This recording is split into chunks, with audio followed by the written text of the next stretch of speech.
कर्मेन्द्रियाणि संयम्य य आस्ते मनसा स्मरन् इंद्रियार्थान् विमूढ़ात्मा મિથ્યાચારઃ સ ઉચ્યતે।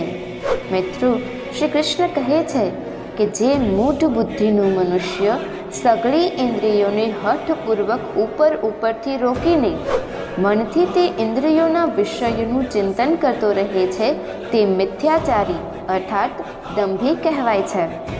મિત્રો, ઘણા લોકો ઉપવાસ કરે છે પણ હંમેશા ભોજન વિશે જ વિચાર્યા કરે છે। આ તે કેવો ઉપવાસ! અને તમને ઘણા સાધુ સંતો એવા મળશે કે જે કહે છે કે એમને સંસાર ત્યાગી દીધો છે, પણ જો એમના મનમાં દુનિયા વિશે થોડીક પણ લાલસા છે, ઈચ્છા છે, તો કૃષ્ણ એમને દંભી અને પાખંડી કહે છે। જય શ્રી કૃષ્ણ।